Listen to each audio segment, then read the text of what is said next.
క్రెడాయి హైదరాబాద్ అతిపెద్ద property show మార్చి 8వ తేదీ నుంచి 10వ తేదీ వరకు గొప్ప అవకాశం వినియోగించుకోండి. ఇక్కడ ఇంతమంది రైతుల సమావేశానికి కారణం నేషనల్ హైవే 63 విస్తరణలో భాగంగా 4 లైన్లుగా చేస్తున్నారు. ఇందులో భాగంగానే గత సంవత్సరమే మార్చి 14, 2023 నాడే గెజిట్ విడుదల చేసి ఈ పాత రోడ్డుని యథావిధిగా కొనసాగించాలని ఇంజనీర్లు కానీ ప్రభుత్వ అధికారులు కానీ న్యూఢిల్లీ నుంచే గెజిట్ రిలీజ్ చేసారు, మ్యాపులు కూడా ఇచ్చేసారు.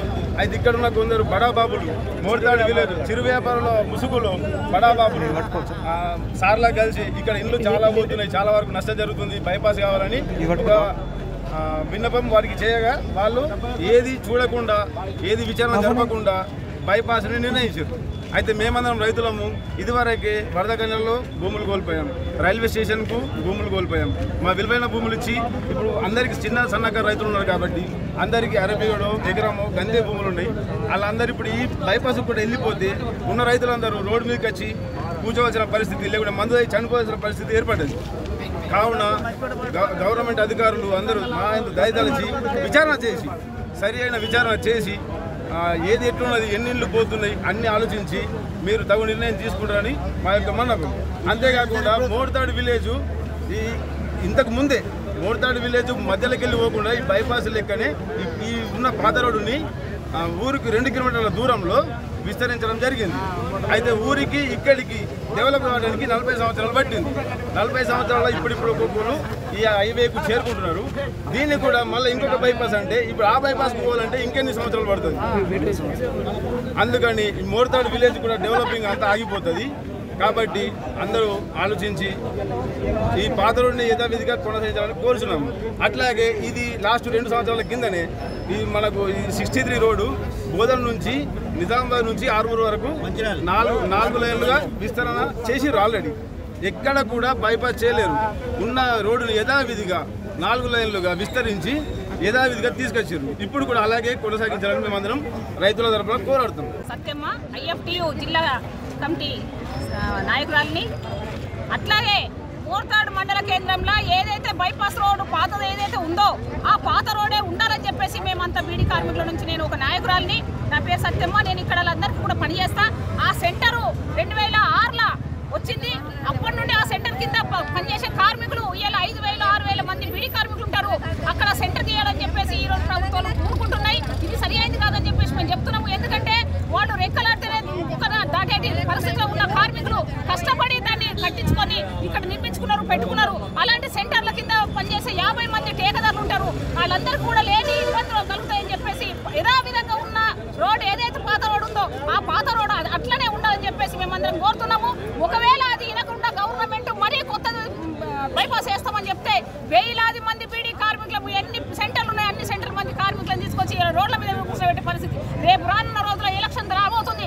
మీ అందరినీ కూడా ముట్టడిస్తాం. మీరు ఎవరు కూడా ఈ ఊర్లో అడుగు పెట్టకుండా చేస్తాము. ఎందుకంటే మేము కష్టపడి తీసుకొచ్చుకున్న ఆ సెంటర్ని చేయడానికి ఎలాంటి హక్కులు లేవు. ఆ పాత రోడే ఉండాలని చెప్పేసి మేము కోరుతున్నాము. దయచేసి అది అట్లనే ఆగాలని చెప్పేసి పాతది ఏదైతే ఉందో దాని నుంచి అట్లనే ఉండాలని చెప్పేసి కోరుతున్నాము. దాన్ని మీరందరూ కూడా ప్రభుత్వం ఊరుకొని ప్రభుత్వం ఆలోచించి మాకు న్యాయం చేయాలని చెప్పేసి కోరుతున్నాం. జై జవాన్ జై కిసాన్.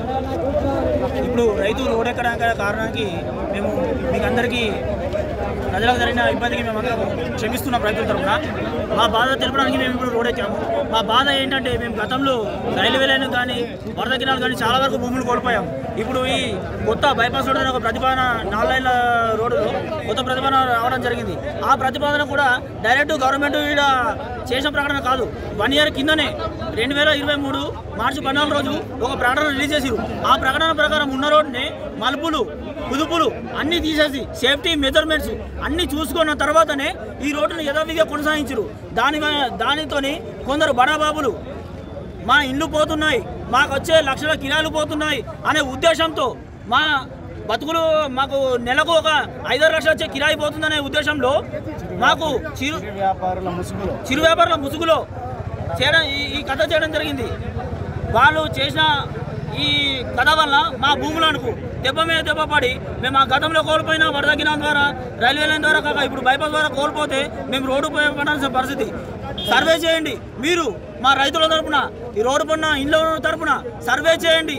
ఎట్లయితే ఇటు నష్టం జరుగుతుందా అటు నష్టం జరుగుతుందా రైతులు లాస్ అవుతుర్రా ఇళ్ళ వాళ్ళు లాస్ అవుతుర్రా మీరు విచారణ జరపండి విచారణ జరిపిన తర్వాత దేనికైతే తక్కువ నష్టం జరుగుతుందో అదే మీరు కొనసాగించండి విచారణ లేదు ఏం లేదు బైపాస్ అంటే మాత్రం మేము భూములు ఇచ్చేది లేదు మీరు సమగ్ర విచారణ తర్వాత మా మోటార్లో గతంలోనే మాస్టర్ ప్లాన్ వచ్చింది అప్పుడే 200 ఫీట్లతో మధ్య నుండి ఇటు 100 అటు 100 అని చెప్పి గతంలో వచ్చింది తెలిసి కట్టుకున్న ఇండ్లు పోతాయని తెలుసుకున్న కట్టుకున్న ఇండ్లు రోడ్డు పంట రోడే పోతుంది తోటలోకి వెళ్ళిపోదు ఇప్పుడున్న రోడ్నే ఇన్న రోడ్లనే ఇల్లు పోతాయని తెలిసి మరి కట్టిర్రు ధైర్యం చేసిర్రు లక్షల కిరాయితం చూసిర్రు ఆ లక్షల కిరాయిలు వస్తే వచ్చినాయి ఇప్పుడు పోతే ఇల్లు పోతాయి పోనివ్వండి మా రైతుల మీద మీ రోడ్ ఎందుకు పడేస్తారు ఇన్ని రోజులు మేము మట్టి రోడ్లు నడిచాం ఇప్పుడు కూడా మట్టి రోడ్లనే నడుస్తాం మాకు డాంబర్ రోడ్డు వద్దు మాకు బైపాస్ వద్దు మా భూములు మాకు ఉంచనివ్వండి మా చిన్నకారు సన్నకారు రైతుల్ని బతికించండి జై జవాన్ మరిన్ని వీడియోస్ కోసం ఛానల్ ని సబ్స్క్రైబ్ చేయండి లేటెస్ట్ అప్డేట్స్ కోసం వాట్సాప్ ఛానల్ ని ఫాలో చేయండి